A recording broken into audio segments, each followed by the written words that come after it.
Hi everyone! I'm Genelyn Sandaga at ang gagawin natin ngayon ay itatry natin mag-painting sa malaking wood panel. And yung nag-iisip ako ng content ideas, nasabi ko na hindi pa ako nakapag-painting ng larger than 18 by 24 inches na canvas. Ito yung canvas na gagamitin natin. Dongi, tulog, ito pang tulog. Gusto ko na rin matulog. First na gagawin natin ay ipaprime natin tong wood panel drawing board eklabo to. Pupunitin ko na to habang dumadaldal ako para productive naman yung pagdaldal ko. Naghanap ako ng canvas sa National Bookstore pero wala akong nakita. Buti, nakita ko to. Mayroon ako dyang canvas cloth. Kaso, wait lang.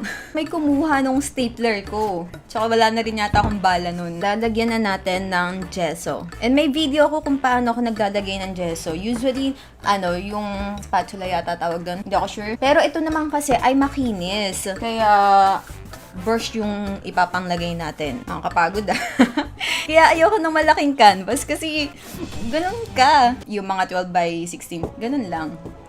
Ngayon lang, ito ganun talaga no? Alam ko mga 500, ang laking plywood na yung mabibili mo dun Pero kasi ito ay ready-made na, diba? Hindi ka na mag-ladagari. Antayin natin ito matuyo bago tayo magpatong ng another layer. Mga 10 to 15 minutes. So, ito na yung wood panel natin at naka 2 layers na ako dito ng gesso. Gagawin ko yung sketch natin for this painting through digital at maya-maya ay gagawin natin traditional para mas madali nga yung process. And then, ipapasok natin yung theme na galaxy para naka-align pa rin siya dun sa mga previous work na ginawa natin.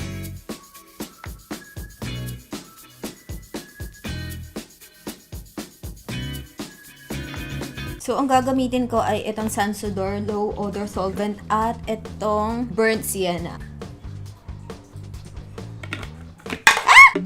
Hahaluin natin to. Ito na siya kapag na-mix. Laki. Laki.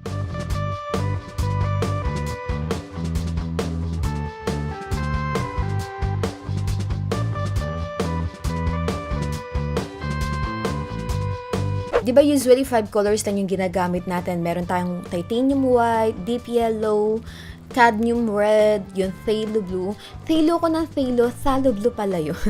Kasi narinig ko si Babros na phthalo blue. We're using Prussian blue. Yung mga ganyan. Pero yung sinearch ko kung paano yung pronunciation, phthalo blue pala. Meron din tayong raw amber at dinagdag ko yung violet at burnt sienna. So, mag-i-start na tayo mag-painting. Nakapag-tone down tayo ng canvas, may outline na tayo at nakapag-premix na rin ako ng mga colors. Dito na rin yung mga kailangan ko sa tabi. May mid-tone na tayo. Gagawin ko yung shadow muna. Ang brush na ginagamit ko ay itong long handle para maabot-abot ko yan.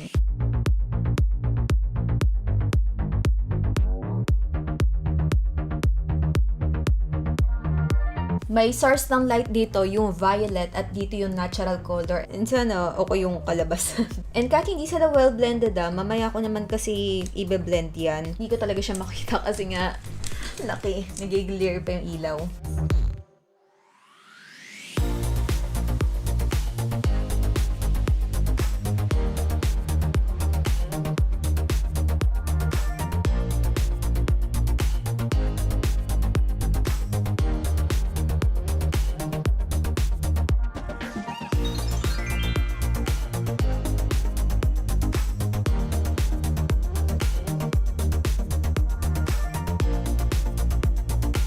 And also, if you want na mga gantong content, kindly like this video to support this channel. At kung bago ka pa lang dito, subscribe ka na at tap mo na rin yung bell to get notified. So, dito na tayo ng painting natin. Hopefully, this day, mas malaki na yung progress natin. Ang naiisip ko, sisimplihin ko lang yung hair. Siguro black hair lang para mabilis nga matapos. And then, yung background, white lang. Siguro mag-focus ako sa face and hands.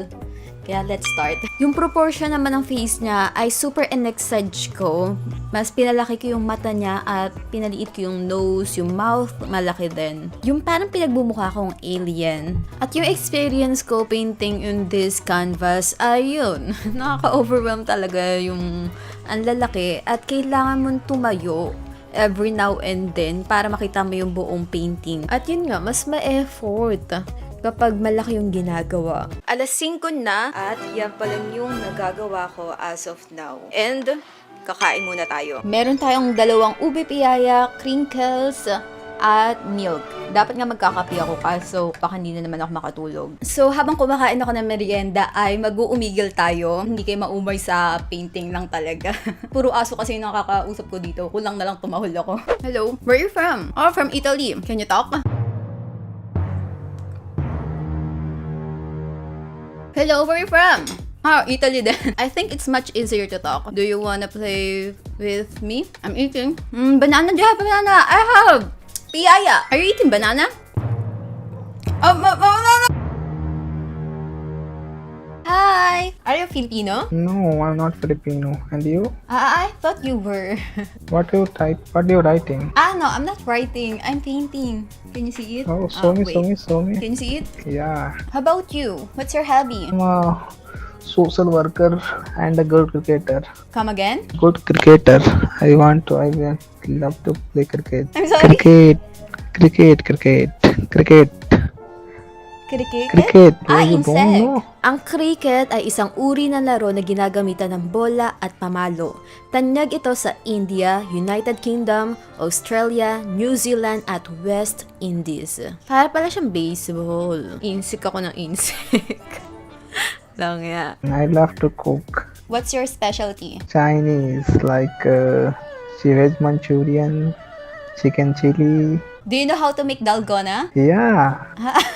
Yeah. How do you make it? Do you have a mixer or by hand? By hand. By hand. So how long? It takes time. Yeah, it takes time when you do it by Yeah. hand. But I think Yeah. it's 5 minutes when you do it with a mixer. Yeah, you are right. You are a good painter. Who's your favorite artist? Muhammad Hussain. And some of you nagko-comment na mag-daily vlog ako. Hindi ko kaya. Kasi bukod sa content ideas na iisipin mo kung ano yung ipipainting. Sa concept pa lang, ang hirap na eh. Drain na ako.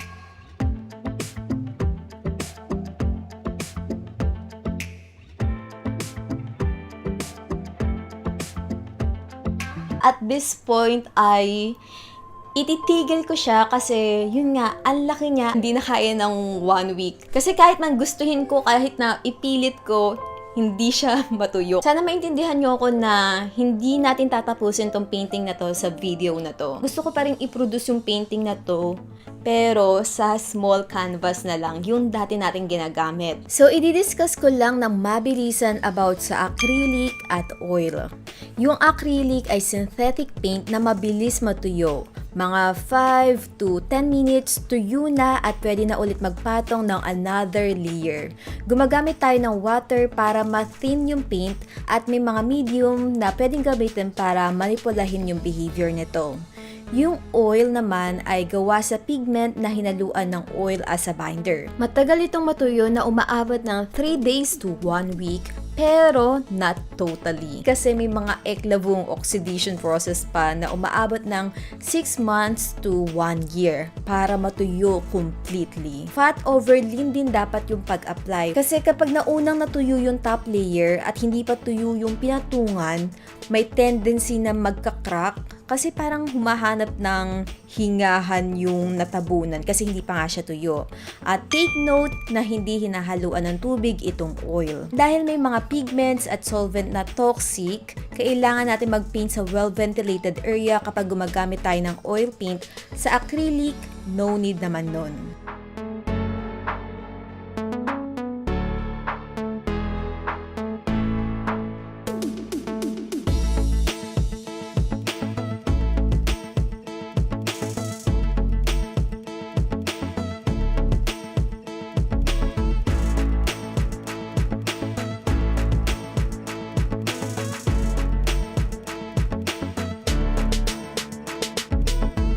Sige, humarang pa. Ay, ang galing. May haharang pa? Maliit lang tong painting na ginawa natin. Isang upuan, natapos ko na siya. Unlike dun sa napakalaking canvas na yun. At oil kasi yung ginamit natin kaya kailangan talaga ng mahabang oras para doon. Kindly like my Facebook page at follow nyo ako sa Instagram at Twitter para stay connected tayo. Thank you so much for watching. See you on the next video. Bye!